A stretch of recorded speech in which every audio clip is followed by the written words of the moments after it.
When there's blood, I get a rush. Lately, I've been out of touch. How far do I take this to win? Is it all enough? Different times with the eyes, but hunger decides to kill it. I'm not a hero or a villain. I'm a vampire living. When there's blood, I get a rush. Lately, I've been out of touch. How far do I take this to win? Is it all enough? Different times with the eyes, but hunger decides to kill it. I'm not a hero or a villain. I'm a vampire living. Hello, everyone. Welcome back to the Galaxy's Greatest Podcast about the two great 90s space station shows, Babylon 5 versus DS9, but we're on hiatus for that for a little bit, and instead we are morbing. We are talking about the Morb craze that is sweeping the nation, that shot to #1 on Netflix, that finally vindicated all the memes. We are talking about Marvel Studios, although I guess it's really not Marvel Studios. I think it's Sony. We are talking about Morbius. We are part of Uncanny Tracks. I am Bob in Cascadia. That is Matt in the Southland. How the hell are you doing tonight, Matt? You morbid? No, Bob, I'm not Morbin. That was quite possibly the most disjointed and poorly edited superhero film I have ever watched. That bad, huh? That bad. Yeah. If I had to compare this movie to other superhero films, all right, this is better than Halle Berry's Catwoman. I'll give Never it that. seen it. Never seen it. Okay. Yeah, you never need to. It's better than 2015's Fantastic Four. Never saw that. That's one of the worst. Okay. It's better than Shaq's Steel. I don't know about that, dog. I rewatched Steel when it was on HBO Max a year or so ago. I had a good time. Okay, well, it's probably somewhere. If I had to put this somewhere, it's probably between Dark Phoenix and then the Joel Schumacher masterpiece Batman and Robin, somewhere in there. I'd probably agree with that ranking. Dark Phoenix is terrible. One of the worst movies ever made. Right, but they're watchable. That's the thing. Like 2015 Fantastic Four, I couldn't even like watch it the whole thing through. Like it was so bad, boring. Yeah, Shaq no, Steel I'm to me sure. was just stupid as fuck. Halle Berry's Catwoman was unwatchable and not really a Catwoman movie, so just Yeah. It was like the equivalent of just imagine Stan Lee creating Catwoman.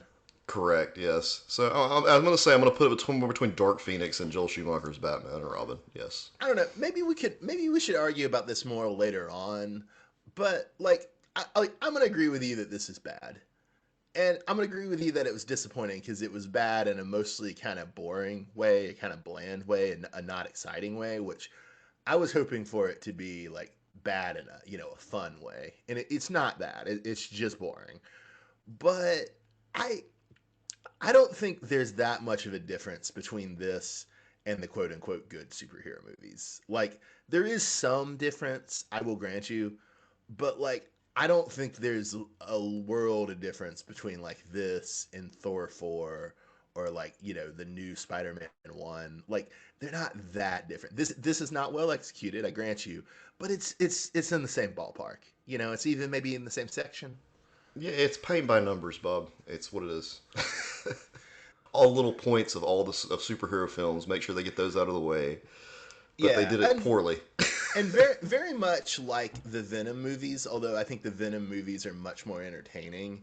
This really does feel like a throwback. This feels like the kind of bad superhero movies they made in the early 2000s, which in the late 90s, which granted not that I still don't think are actually that different from the MCU ones they make today.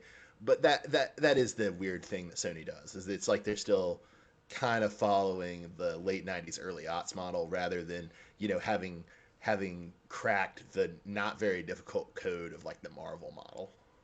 Sony, you're stuck in the 90s. Get out of there. Yeah. So what was your pre-existing familiarity with Morb, Matt? Just the Spider-Man animated series from the 90s? Well, I know him from Spider-Man the Animated Series. He was skewered by the censors in that cartoon. He had the face, or not the face, the hand claws or the hand suckers. That was weird. Yeah, he absorbed plasma through his hands, which was, weird to begin with. But he also, the only other exposure I've had to Morbius was that he was an ally in, like, the Spider-Man Maximum Carnage video game. Oh, that's right. I'd totally forgotten about that. He just shows up and shoots, like, something out of his mouth and then goes on.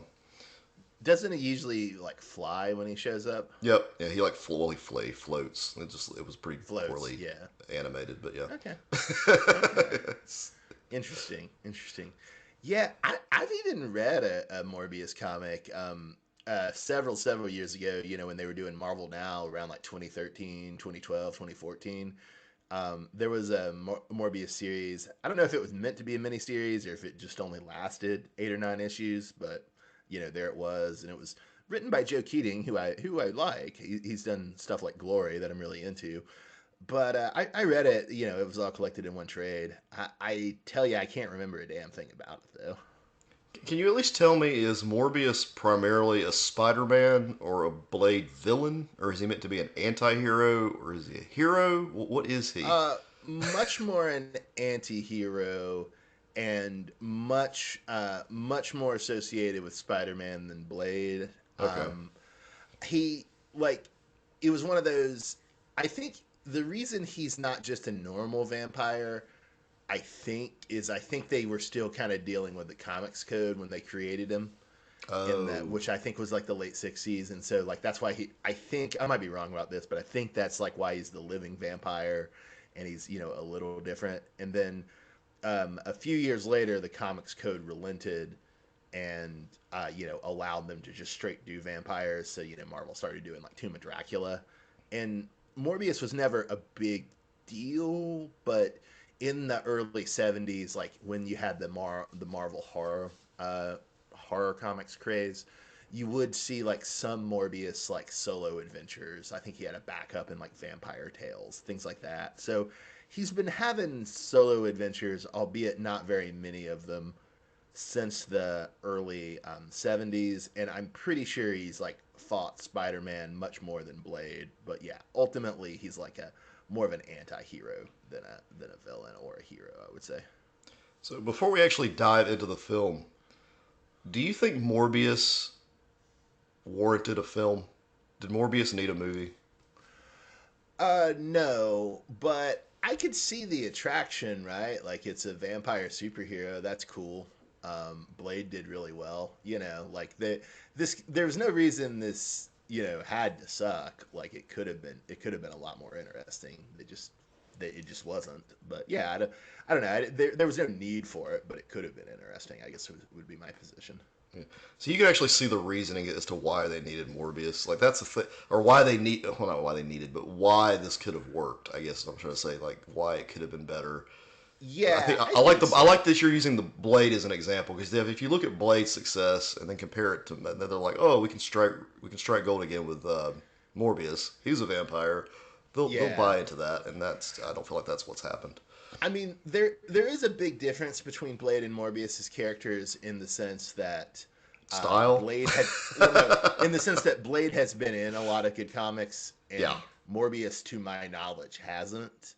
So that's a big difference. But I don't think the studio cares about that. And they did change. They did change Blade a lot from his comics thing to, and now the comics have kind of imitated the movies.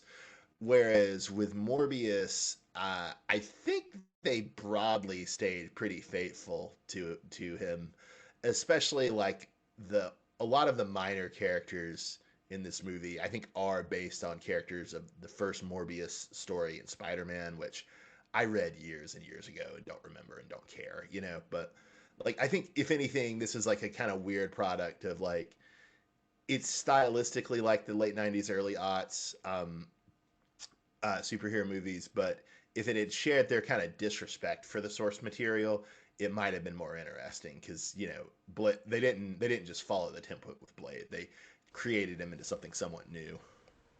Yeah, that's. I'll never forget in Marvel Ultimate Alliance, the video game, when you come upon Blade, they all have alternate attires, and one of Blade's attires is his '70s getup, whatever he had back then. It looked kind of like a Robin Hood outfit. You know Oh what I'm yeah, talking that about? shit rocks, man. He's got the fucking brown leather jacket. That shit rocks.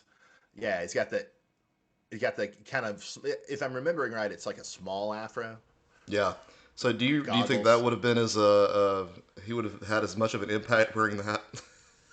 Uh, oh man, that's hard because I know I don't think so, but I fucking love that outfit, and I don't like your disrespect. I really love the Tomb of Dracula comic that Blade comes out of. I think it's a great comic, and weirdly, I would say it's a template for a lot of what Claremont did with the X-Men in the late '70s. It's like an ensemble cast because how do you make a 80 issue or no 70 issue, excuse me, series about Dracula? Well, it's kind of hard, right? So instead, you focus on like a team of vampire hunters who's pursuing Dracula, and a lot of the serialized storytelling, and to a lesser extent, the team dynamics that Marv Wolfman did in that book were influential on Claremont's X Men. Also, just the Gene Colan art on the Tomb of Dracula just fucking rocks. It's Gene Colan is a god, man. R.I.P. Now, your description of that series is something I want to see. I would like to see a Blade film where it's focused on a team of people. Now, I'll be honest, Bob, I didn't see Blade Trinity. I saw the first two Blade films. I didn't see the third one. Well, I mean, So, this is the kind of tragedy, right? Is that Blade Trinity is the one that tries to do that yeah, that's to some extent, and it's fucking awful. yeah, It, that's like, what I was it's thinking. I was thinking that sounds a yeah, lot like Blade, like this, what I gathered from Blade Trinity. And okay, well, yeah, maybe they could do it better this time around, and then maybe it would be interesting. yeah. Because like in Blade 3, they make like Dracula like Euro trash, and they have there's a cool vampire private eye character named Hannibal King, and then they cast Ryan Reynolds to play him, and it's just awful. It's a product of its time, I think. Very much so, very much so. Yeah.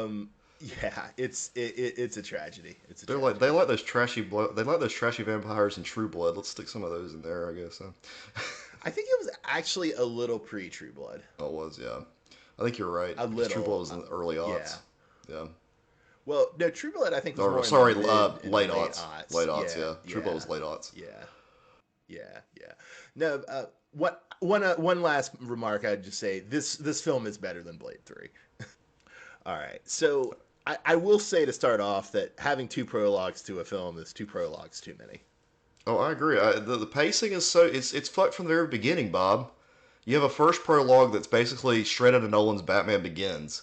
Is what that was. And he walks up and he gets surrounded by bats.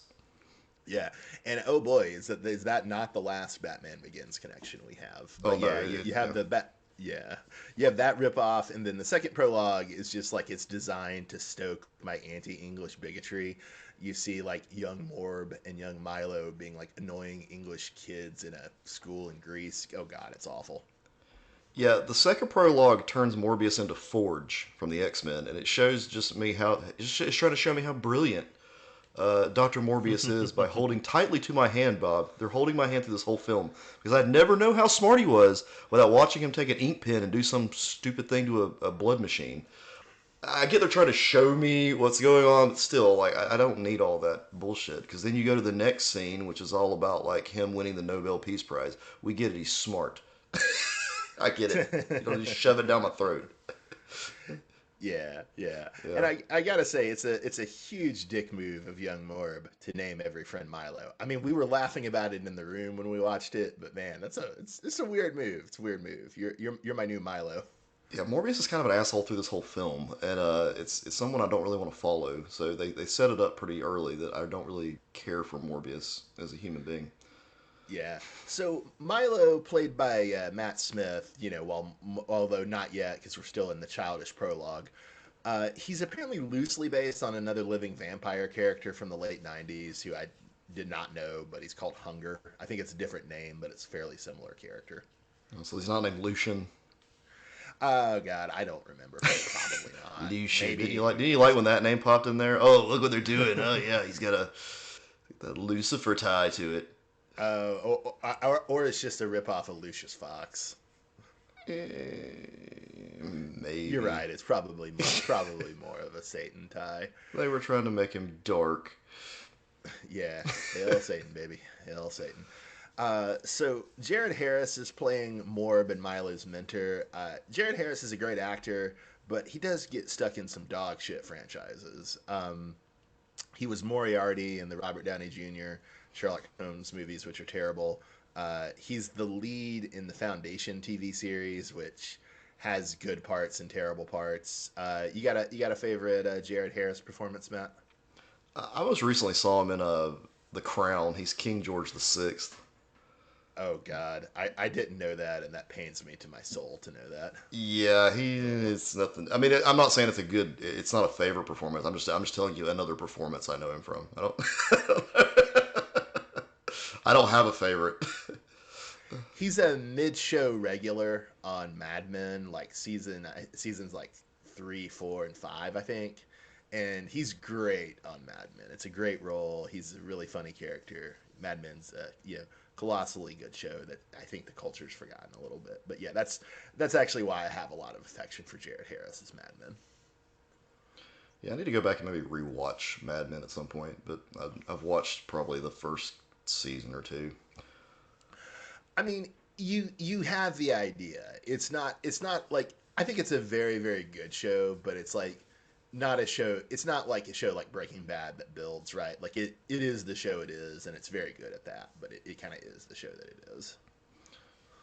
So, Bob, then the next scene, we just skip ahead all the way to Morbius growing old and becoming a Oh, doctor.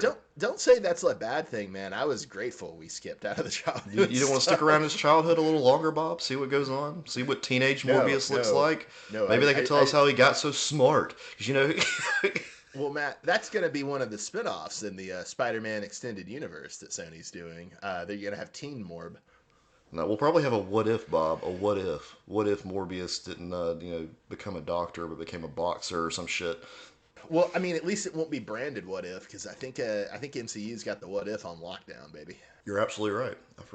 I keep forgetting this is not actually an MCU film, which is so confusing, even to people like us who are like doing a podcast on it. Yeah. No, if we're confused, imagine how Joe Q Public feels. Jeez. Yeah. Or Jane Q Public. So Jared Leto is a profoundly silly actor, but damn, he does look good in that white tie for the Nobel Prize. I got to give him that. Yeah, he looks pretty good in that one scene. Yes, I'll give you that. He's a handsome man, our Jared Leto. So, the first half hour of this movie was very tedious, but for me, the existential dread really set in when I realized that every action scene in this movie would involve Matrix bullet time. That was when I was just like, oh no, this is not what I was hoping for. But Bob, it's not just Matrix bullet time. It's that colorful, liquidy shit that sprays off him with every strike. Who thought that was okay? It's like watching one of those Tang commercials from the late '90s. Remember Tang? So it's interesting that you thought of it as liquid. I thought of it more as like vampire dandruff, like he was shedding. Some scenes even make it look like smoke. I don't know what the hell it looks supposed like to be. to me it looks more like cinders and smoke than liquid. And it wasn't just it wasn't just when they were fighting. It was like whenever he was moving, right? Yes.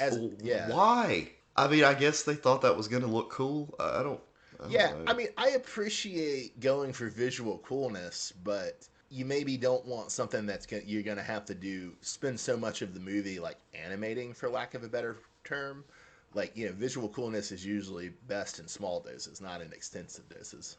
I just don't know what it was supposed to represent. I think that's the problem. Like vampire flight, or I don't know.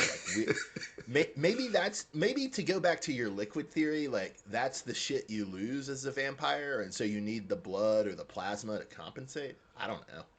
Yeah, we're giving too much thought into this, and I don't think they gave this much thought into it. So they were just like, "That looks cool." That's one little effect we can throw in there. Wouldn't it be cool if Morb had black dandruff flakes? Yeah. Let's do it. Well, it's not even black, Bob. That's like if it was at least the same color throughout. It's whatever clothes he's wearing. It's almost like his clothes are just like shedding. Like You're right. I don't know. Yeah, I don't know what they were going for.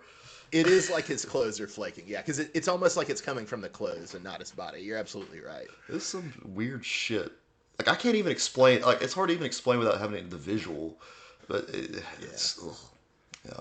I think we've described it pretty well. Yeah. So look, if you're listening to this podcast, A, I'm sorry, and B, if you want a plot summary of Morb, why? Like, we're not going to do that. So we're just going to skip ahead to some other interesting points. So we have interesting also being that's a lie. We're gonna skip it on to some other points.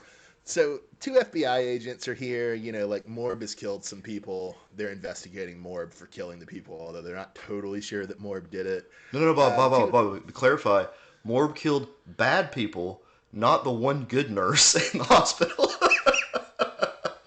and this was a big deal in the room when I was watching this. He killed them in international waters. So Yeah, why it's none of the FBI's business as far as we're concerned. exactly. See, it's no Yeah, dumb yeah. shit right there. Yeah, so the two FBI agents who are investigating Morb for, doing some murder of some, I think, Russian mercenaries in international waters are Al Rodriguez and Simon Stroud. I'd never heard of Simon Stroud, but in the comics, apparently he has a cybernetic arm. Yeah, dude had a cybernetic arm in the trailer. Ooh. And I've put a picture in our notes. If you Google the dude's name, if you Google whatever Simon Stroud cybernetic arm in Google, you'll see it. But it's like they had the thing there, and then he doesn't have it in the film. How do you explain that? Did they just I tell the actor, "Hey, this thing you're not going to wear that, but this thing you are. Don't ask questions." Well, I'm sure they signed him to a couple film deal, right? And Yeah, so, like, they'll probably, if there is a future to the Sony extended Spider-Man universe, and I'm going to keep calling it by slightly different, slightly wrong things this entire podcast. He might be in it. I will say he's played by Tyrese Gibson. I can't think of anything else I've seen Gibson in, but I usually like him, and I want to say he was in Four Brothers, but maybe he wasn't. But he was fine here. I hope in future we see him with a cybernetic arm. I'll cheer for him. but these characters just fit like the convention of needing FBI agents to hunt you down. That's what they are. They're just there. Well, the problem isn't Stroud, who's fine. The problem is FBI agent Al Rodriguez, played by Al Madrigal.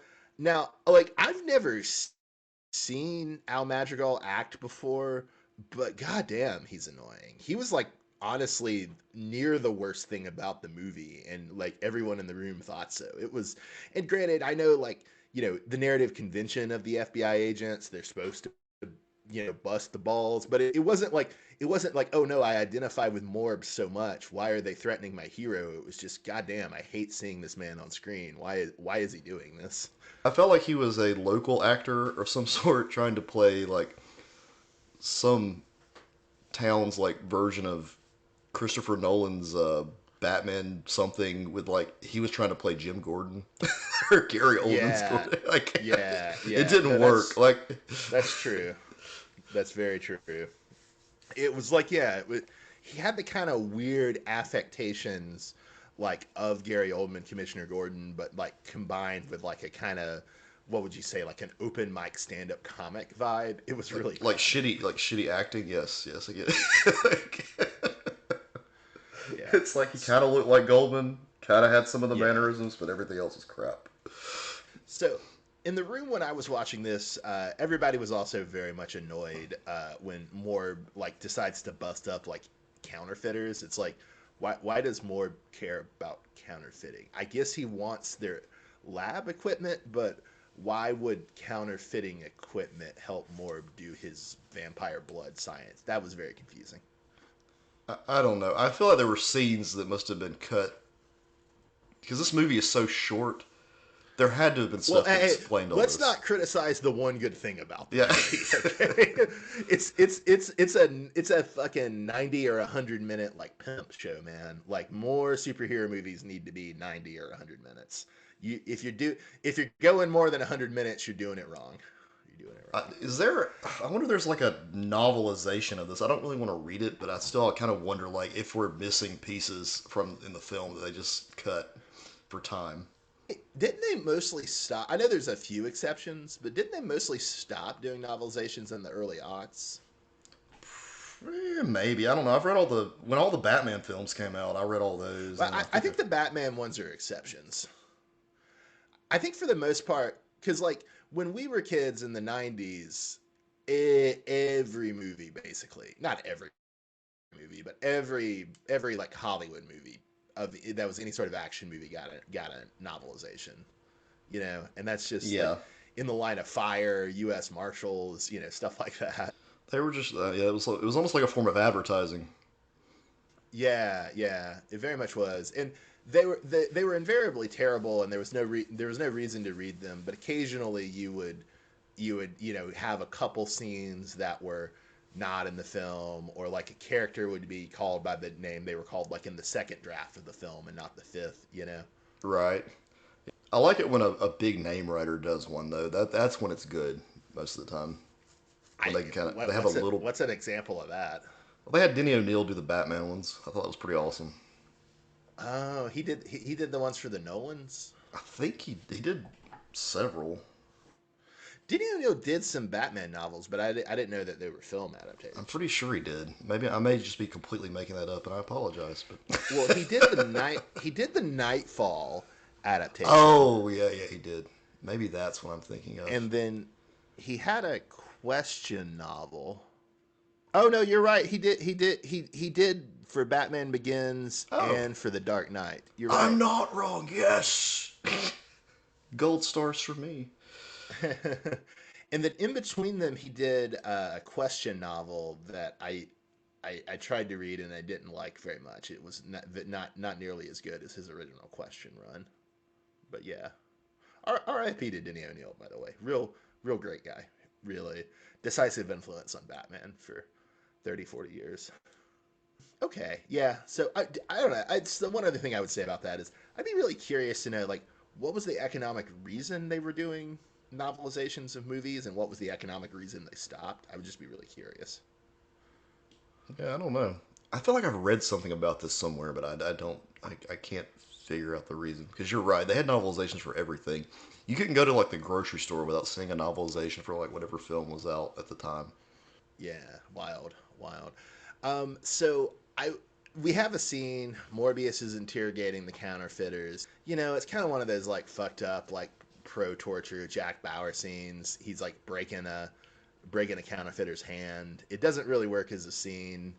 It also has that kind of pro torture vibe to it, which is not great. Even though I like a badass scene as much as the next guy. But Morb does say one line in that, which I thought was pretty funny, which was "I am Venom." So I chuckled at that. You will not laugh at that stupid fucking line, Bob. I had to hear it over and over again for like the 100 years that Morbius was delayed, but still being advertised on TV. I did not. I think I only saw a Morb trailer once or twice, and I maybe I saw that line and it didn't register, or I blanked. But yeah, no, it was new to me. Yeah, they kept delaying the film to like the last minute, so they Oh just yeah, kept yeah, no. they kept advertising it. But in the advertisement, Bob, he does the "I am Venom" line, but then he giggles and goes like "just kidding" or some shit like that, which he didn't do in the Oh, film. that's even worse. That's even Yeah, worse. yeah. But imagine the first time you saw the trailer and he doesn't giggle. If he just said "I am Venom," that would be a little funny, right? Oh Not yeah, I like would the laugh. funniest I thing would ever. totally laugh at that. Okay, I thought it was okay. pretty funny because it also automatically makes that stupid connection between the other films. So oh, they're all in the Yeah. same universe. Oh, cool. Well, and I feel very kindly to the Venom extended universe, I must say. So just because I love Tom Hardy Venom so much. So Here's the other. There's one other thing that was in the trailer that was not in the film. We've already mentioned oh yeah, the hit arm, me. and we mentioned this Venom line, but there was a Spider-Man poster that said, sorry, Spider-Man Oh, graffiti. It had a nice mural of Spider-Man, but somebody had written like over it in spray paint "murderer." oh, interesting. So that fits in with the movie you haven't seen, Far From Home. Yeah, yeah. Call it by its name, Spider-Man 3. No, that's Spider-Man 2, Bob. If you're going by Oh, that, sorry. Oh, Far From sorry, Home. sorry. Spider-Man 2. My bad. My bad. My bad. Spider-Man 2. That's why you should call it by its name to not No, I confuse give them people. different names because it's not the same damn. Like, there's so many at this point, Bob. Spider-Man was two. Spider-Man 2 to me is the one with Doctor Octopus and Tobey Maguire. What But it can what's also the be for what some people the Andrew Garfield film with Electro. So, so eh, so what's the name of the new Spider-Man again? The actor. No Way Home. No, No, is that no, the right? No. actor. The actor who plays the Oh, new Spider-Man. damn it, Bob. So look, I'm gonna give you an easy. So Tom this is how Holland. you refer to Tom Holland. There Tom we go. Holland. Okay.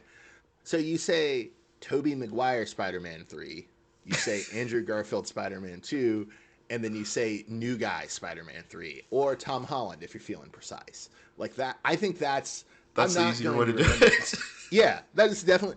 Yeah, I'm not going to remember the distinction between Never Come Home, Homecoming, and Far From Home.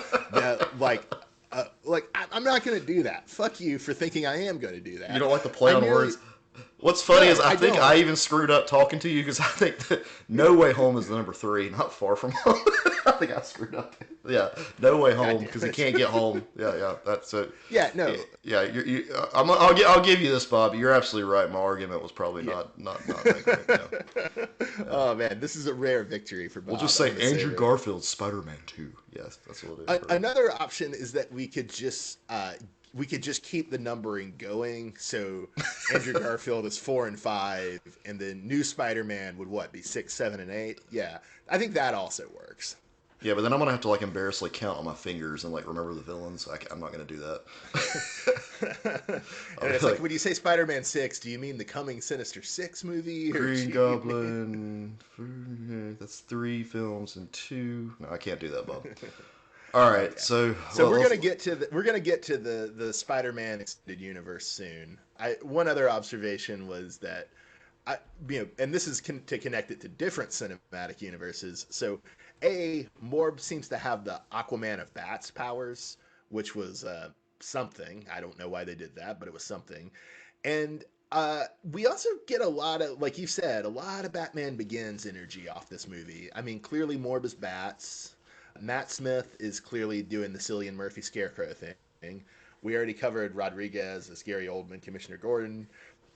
Jared Harris is clearly a more benevolent version of Liam Neeson's Ra's al Ghul, and Martine Bancroft is Katie Holmes, in the love interest in Batman Begins. That seems to be where we're going here. so this is a bit technical, but like when I was reviewing our notes, Bob, for this review, Mm-hmm. I didn't pull out that you had already made the connection between Gary Oldman and Rodriguez. So Oh, nice. two people made the same connection watching this film without acknowledging each other about it. So why on earth did the script writers or the director not notice this, or the people that go in and do the testing on these films? I will say, I don't know if I would have thought about it. I don't know if I would have thought of it independently like you did, but in the context of trying to map everything in Morbius onto Batman Begins, it was pretty obvious. Yeah.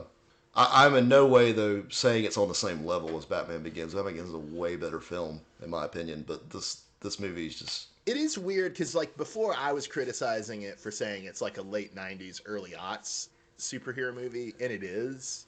But it is weird that Batman Begins is 2005, and in some ways kind of marks like the quote unquote modern era of superhero movies that we still live in.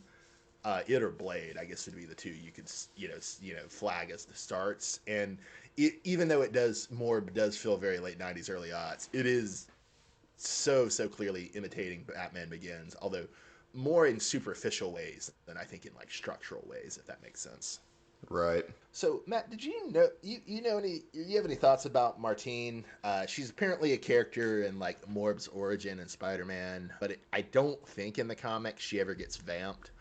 Um, the weird thing I read while reading up on this was that the actress playing Martine apparently modeled her like mannerisms off AOC. So I yeah, Some dumb shit. I I kind of almost hope that like there is the Sinister Six movie is like a sequel to this, and like we do get to see her as like vampire AOC. Like I'm just so morbidly, I'm sure it would be nothing very notable, but I'm just so, forgive the pun, morbidly curious to see what that would look like. Like an AOC vampire. Yeah, vampire AOC, dog, vampire AOC. She did not remind me of AOC at all. So I'm not like... Maybe her look, maybe the... Yeah, like Kinda. But that's it. yeah. I don't know. This is like a weird thing, right? So I I sort of like AOC and I sort of don't. Like I gave her money in her first campaign. I was very glad to get another Dem Soc or Democratic Socialist in Congress. But like I follow AOC mostly as like I follow politics generally just through like text medium of like Twitter and Facebook and newspaper articles. Yeah. And so I don't actually know what a lot of politicians sound like. I don't know what they visually look like.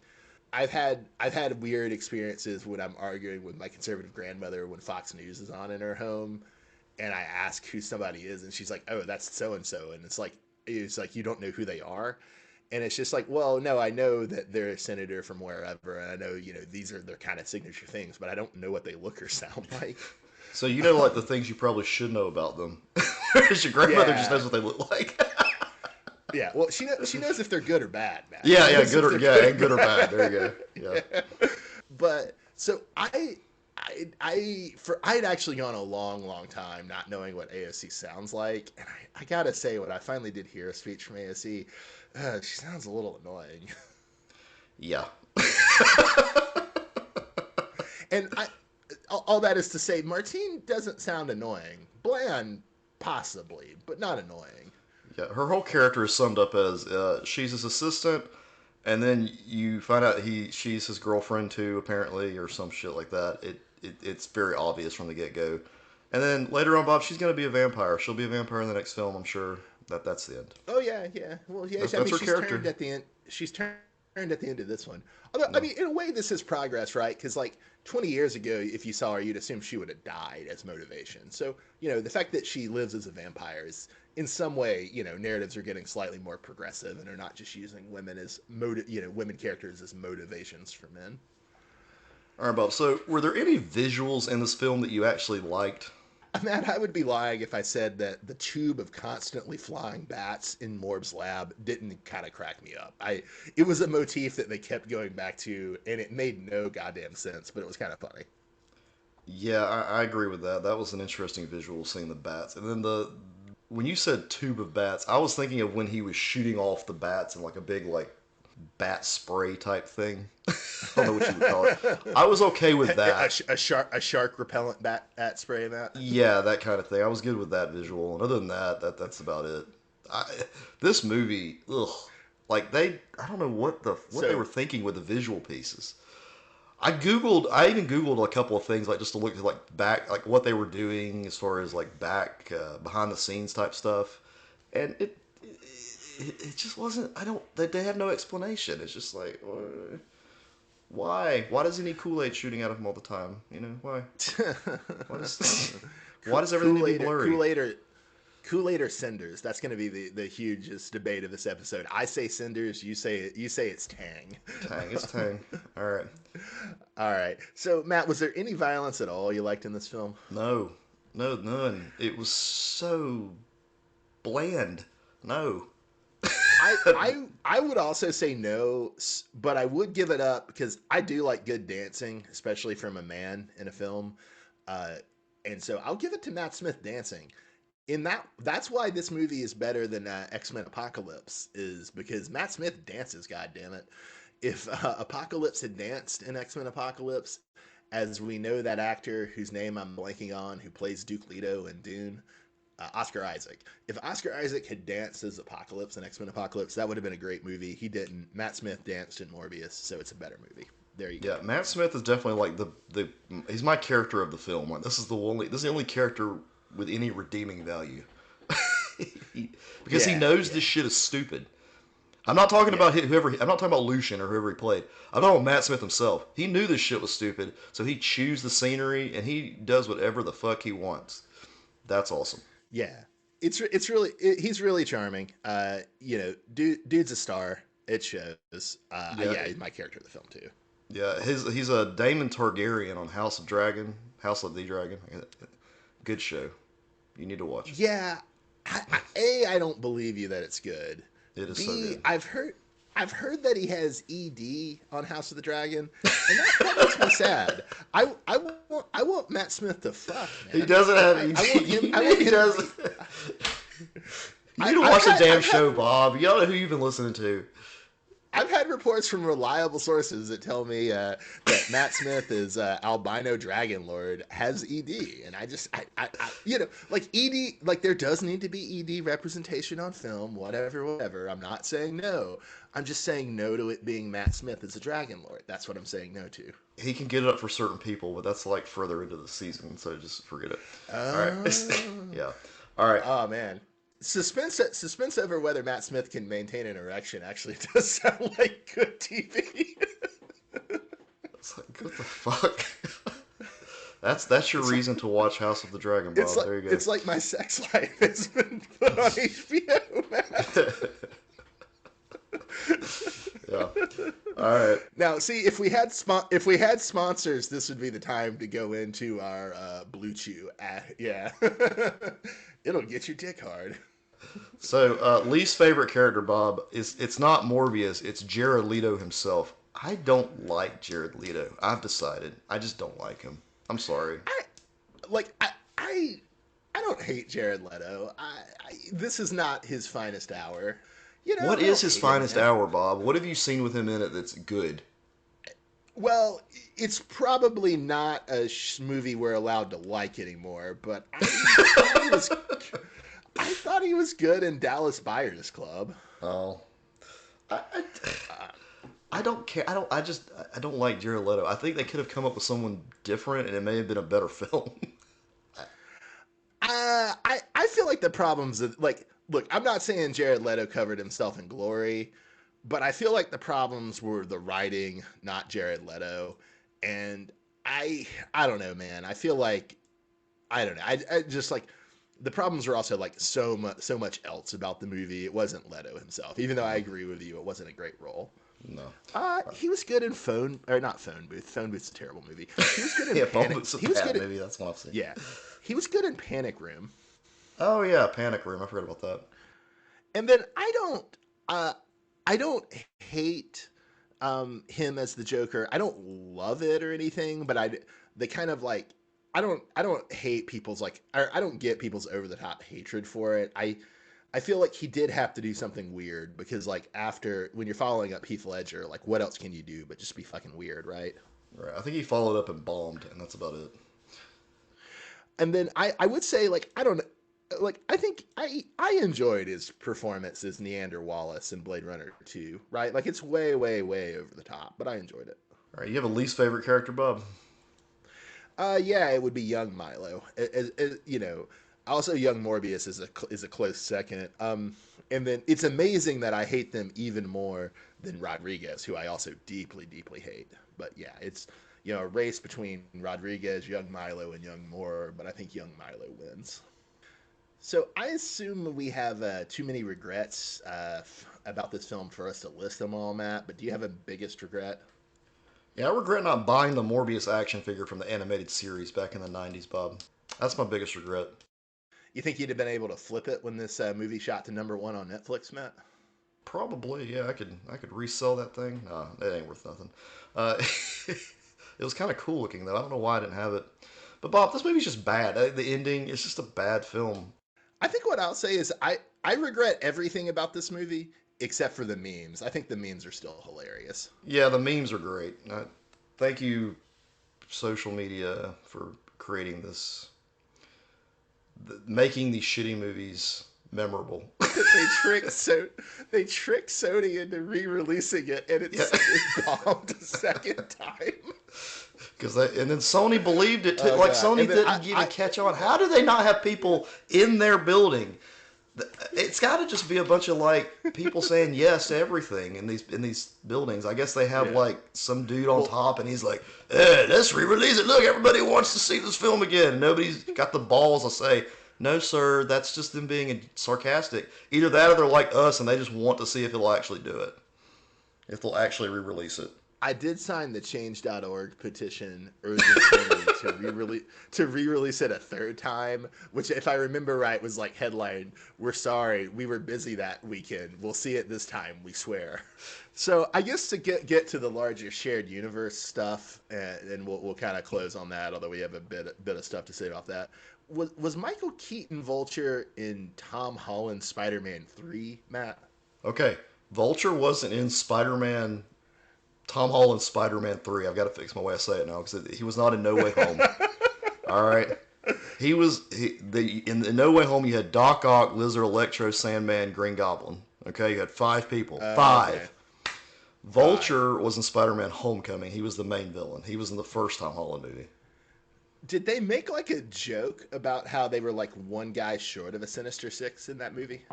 No, which is another missed opportunity. Huh. Unless I Do you, missed it, do I you, need to see. I want to go back and actually rewatch. So I want to go yeah. back and actually rewatch that film. But that's like I think one of the ones they have not re-released or released on any streaming services. Let me Oh, check. interesting. Interesting. I may be wrong. I I don't know. wonder if the rights are too complicated between Sony and Marvel. They keep putting these films out on like stars and stuff. I don't. Nobody has that. Uh, Do you have stars? I do not have stars, dog. Yeah, I didn't think. I don't think any. Yeah, it's on Stars. So they have this deal with Stars where all their Sony films are released on Stars first, and then to everything else. That's why we had to wait so long for Morb to hit Netflix. I guess, but it didn't seem like it was that long. But it's, I guess, yeah. Oh, it was long. It was long for me, Matt. It I was thought long the, for me. well, I had been wanting to see Venom, and Carnage, but Yeah. I'm like it hasn't released. And I'm Oh not man, really, so you're gonna be the annoying, or you've reformed, but you are the annoying pedant about Spider-Man titles, whereas I get to be the annoying pedant about Venom titles. No, Matt, that was Venom : Let There Be Carnage. oh, okay. I don't know. Whatever the hell it's called, I don't know. The real question though is if they do another Venom movie, do they call it Venom 3 or do they call it Venom and Carnage 2? It's like an Ant-Man and Wasp situation, you know? I think it's an Ant-Man and Wasp situation because on the Wikipedia it said it was a direct sequel to Venom: Let There Be Carnage. So I just kind of thought, okay, they're gonna put Carnage in there Okay. somehow in the Venom and title. Carnage 2, baby. Yeah. I'm here for it. So, like, we have Michael Keaton Vulture show up. It's somewhat amusing in the first scene, although not that amusing, I thought. But then we have like a second post-credit scene where like Vulture's like in the Vulture suit. Like totally wasn't Michael Keaton at all, right? In that, like, not in the suit, not as the voice. That just wasn't Keaton at all, right?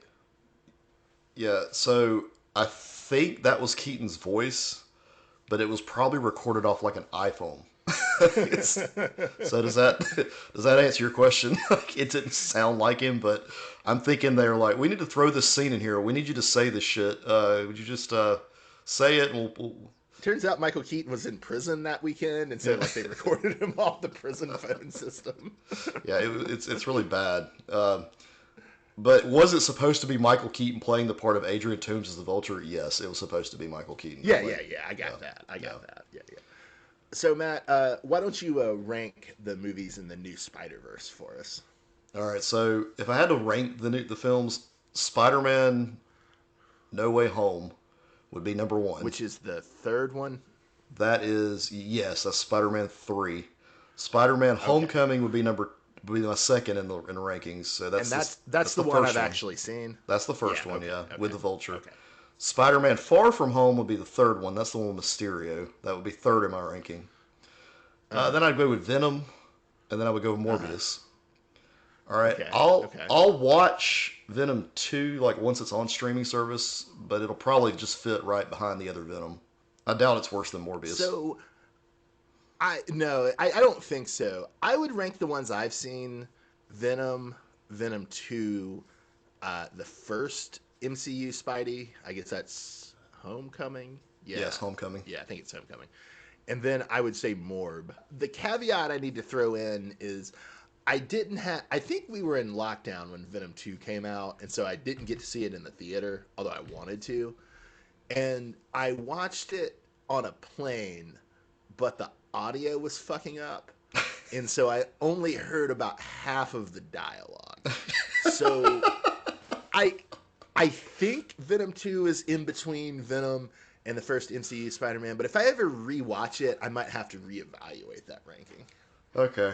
Well, I'm gonna watch Venom I'll watch Venom 2 when it's off Stars, and then I'll let you know where that falls because I really think it's gonna be after Venom though. Honestly, I don't think it. Looking at the trailers and what I've heard and what I've read.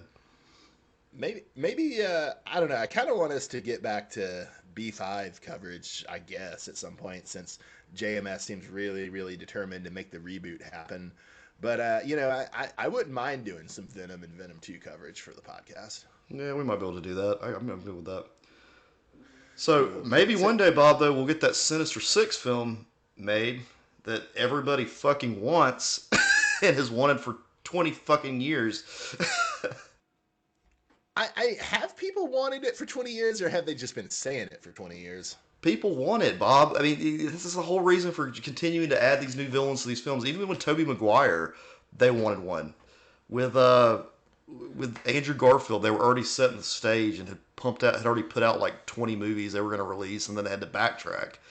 And then with the Tom Holland stuff, they basically did a Sinister Six film, but just didn't call it that because they wanted to make sure they wanted to do a whole bunch of multiverse crossover. I guess that was shit. a rights protection thing, huh? Yeah, and it was a multiverse. They had to make sure they had all the multiverse Yeah. crap set up for it, so you knew it wasn't just centered on, you know, those particular villains. I think that's probably why they went with five.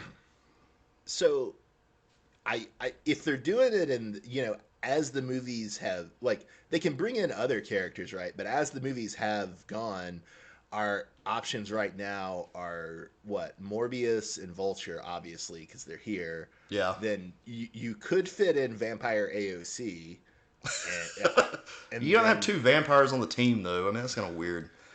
I don't know. I do want to see Vampire AOC though. That's the thing. Oh yeah, I mean, I want to see it. I want to see that. I just don't want to. I don't think you're going to add her to a Sinister Six. Like I think you're going to have Morbius and Vulture. I'm thinking they're going to go with like another female Doc Ock, like we saw in Spider Verse. That would be a good way to diversify it a little bit. Yeah, because we already had the Doc Ock from Tobey Maguire Spider-Man 2 come back, so there's no reason to revisit that. I wonder if people would accept that a little, like accept. I mean, granted, it's saying it's like a gender swap is a little much because there was a female Doc Ock in comics a long time ago, and we had her in the Miles Morales movie. But I wonder if people would almost be more accepting of a gender swap casting there, because it's like Alfred Molina is so good as Doc Ock. Like, who wants to see him replaced? Yeah, well, you need to watch the most recent the Spider-Man. God damn it, Bobby! Tom Holland's Spider-Man. You need to watch Tom Holland's Spider-Man 3, and then you'll have a better understanding. All right, so Wild. but Mysterio is the only other MCU villain we've seen that's directly connected to Spider-Man like that. And then you got Venom in the Sony verse, and then Craven. Okay, yeah. All right, and then I guess to move over to like the Spider-Man universe, or the Spider-Man extended cinematic universe. We have, like, Wikipedia divides it into like a certain and a more uncertain tier. So in the seemingly certain, which certain maybe is doing, that word is doing a lot of work, maybe it shouldn't be. We have a Craven movie, which I feel like they've been talking about since at least the Andrew Garfield movies. Oh yeah, they've been talking Then about Craven forever. I don't. Yeah. It says post-production too, Bob. I don't believe that shit. I don't believe that either. I don't believe that either. I was like, there's no way. They would leak then stuff. they say Murto. Okay. Apologies for my gringo English. I've never heard of him. Apparently, he's a wrestler character from Spider-Man comics in the aughts. Yeah, El Muerto. It's so damn obscure. But then I saw that the name Bad Bunny is attached to it, and that's why. That dude's like really hot right now, and they're just trying to like milk him for everything. So they try to find somebody they could fit him in with to get him in a film. They're going to sell that film based solely on his name. Apologize for the ignorance, but is he like a rapper? He's a rapper, and he like had a match at WrestleMania, and he was actually pretty good. Oh. Okay. Hell yeah, brother. Hell yeah. That's all it is. I mean, that's really what that boils down to is his name recognition. And then, like, look, I don't want to shit on a female character movie because God knows there's not enough of those for superheroes. But, like, are they really going to make a fucking movie out of Madam Web? The only exposure we talk about my exposure to Morbius, the only real exposure I had to Madam Web was in the animated series, and she was an old lady that couldn't move, that had a bunch of, like, spider tendrils. That was about it. Yeah, that's her, dog. Like, what are you gonna do? I've read her in some Spider-Man comics. Like, she sucks. Like, there's nothing good about her. She also kind of, I mean, I guess you kind of want her if you're doing like multiversal Spider-Man shit, because she's like an easy way to do it. But like, to me, she kind of breaks Spider-Man, because I don't really like, I like Spider-Man having more low-key adventures. Hold on, Bob. I got a joke here. But Bob, Loki's dead. That means nothing to me, Matt. You said Spider-Man had low-key adventures. You want Spider-Man to have more low-key adventures. Get it, Bob? So did they Did they kill Loki at his TV show? No, but Bob, Loki's died like 4 times. He just comes back. I don't know. I don't know if he's dead or not. I can't tell you that. Okay. No, it was good. It was a good joke. I was just a Yeah, bad audience for yeah, it. It's yeah. not. Thanks, I'm the thanks, problem, Bob. not the joke. We also have a film Uncertain tier. Did you want to say something else about the certain tier? No, that's it. We have a Venom 3 film coming out too, right? At some point, we know Yeah, that. yeah. That's Venom about it. 3 or Venom and Carnage 2. Yeah, that's Yeah. coming. And that one, unlike the others, I'm not convinced that we'll actually get a Craven, Morto, or Madam Web film. It seems pretty damn likely we'll get a Venom 3 film. Yeah. Okay. Then we have the more uncertain tier. And so in the uncertain tier, we have the Sinister Six movie that we've talked about, and you say that the people want. I'm a little more People want skeptical. Sinister Six. All right, give your money to Sinister Six It'll films. put butts in seats, and you'll. They knew this with the Andrew Garfield films, but then they just I don't know nobody if they cared for the knew second it so film. much as that they only had the rights to Spider-Man characters and were desperately thinking of what other movies they could spin out of it to, in a few. Well, no, I mean they had all the Disney. stuff. Did you watch the Andrew Garfield films? Yeah, I saw both. I saw both. Okay, yeah, because remember at the end they had they had Green Goblin was back. They were gonna Yeah. do, you had Electro, and then they had all this other stuff that like Oscorp was working on to alter these people. So they had it set up. It was cool. All right. Anyway, Okay. it's just poor execution overall. All right, So then Night we Watch, have a Bob. Night Watch. Yeah, Night. Yeah, So I've never heard of him. Apparently, he's a '90s Spawn ripoff. yeah. He was in the pages of Maximum Carnage, which I think they just have a copy of that sitting at their office, and they just pop it open and pick a page. I swear to God, man, I read Maximum Carnage or reread Maximum Carnage a few years ago, and I don't remember Night Watch or Morbius in that shit. Although I guess you were saying Morbius was in the video game more He than was. the comic They itself. were all in the comics. Yeah, Night Watch was in it. I'm pretty sure he was because when I saw the image of him, I was like, okay, I vaguely remember him having a very very small role in Maximum Carnage. But remember, they pulled out everybody for that shit. Yeah, They it's had true. it was like It was New York like City's. all the like the B tier street heroes Yeah. were there for Maximum Carnage. Yeah. But Night Watch is like C or D tier, so I Yeah, don't know fair, what fair. they're going with. But he was also in She-Hulk, based on what they said on the Wikipedia. Oh, wild. I've read a fair amount of not all, but I've read like the Dan Slott and Charles Soule She-Hulk, and I don't think he shows up there, but I could have forgotten. But apparently Spike Lee was originally attached to the film. So Is Night Watch a black guy, or is it? I think so. Okay. I mean, not that's. What are you trying to say, that makes Bob? sense. Nothing, man. I like Spike Lee. I was like, well, maybe Spike Lee just really wants to make a Spawn movie, but Todd McFarlane won't return his calls. I don't know. That could be it, actually. Now, the next film, Bob, on this little list is Jackpot. They don't need a damn Jackpot film. What the hell? Do you know who Jackpot is? I had to look her up, and then I vaguely remember her from Brand New Day. So I never read Brand New Day, although I heard it was good. But I guess she's like, I'd heard about her at the time. I guess she's a vigilante that people thought was or that they were teasing to be Mary Jane after she and Peter got divorced, but wasn't actually Mary Jane. Do I have that right? Yes. It's just, or she was going to be Spider-Man's new love interest, is what it boils down to. It's just so stupid. Another kind of Catwoman for Spider-Man, which is always seems what the Spider-Man. There's so many other options at this point. Like, I don't know why you would go for her. I need to read the Brand New Day stuff. Maybe she's great at that. I don't know. But yeah, you were saying a Spider-Woman film. Yeah, the next line, Spider-Woman film, I think a TV series would probably be better. Well, I'd say it depends, because if they actually want to make a TV series where there's like different stories and it's like episodic, then yeah, sure. I would probably even watch a Spider-Woman TV series. I like Spider-Woman. Jessica Drew is great. Yeah. But if it's going to be another one of these garbage fucking like, oh yeah, we just took the extended draft for the Secret Origins movie of the character and then split it into fucking 8 episodes like they did with Moon Knight. No, and Miss Marvel, which granted Miss Marvel wasn't as bad as Moon Knight, but no, I don't want to fucking watch a Spider-Woman miniseries if it should just be a fucking 100-minute movie. However, the only problem with this is that Sony doesn't really have a streaming service, so other than I guess Starz is tied with them, so I don't think anybody would watch it. Man, Sony's really made some bad moves, right? They're just kind of handicapped on all fronts in this competition, you know? Yeah. Thank God they have the PlayStation. PlayStation. Oh, that's that because they tried to build a streaming service off the PlayStation, but it failed. Yeah, that's true. I remember like they were adapting that Brian Bendis comic Powers, and Hmm. that was like, yeah, it was like nobody understood how to watch it because it's like, well, to watch it you need to get a PlayStation. All you get is about PlayStation. No big deal. Just load up your Yeah, PlayStation. There you go. yeah, no big investment, no big Just go. investment. You don't want to pay $600 for a Okay. streaming service. No, I'm good, dog. I'm good. All right, and then you got, is Mysterio going to have a film? Is that the last one on this? He's in the uncertain tier. I mean, Okay. you know, Yeah. I guess you're trying to get all the bank you can from Mr. Jake Gyllenhaal. Yeah.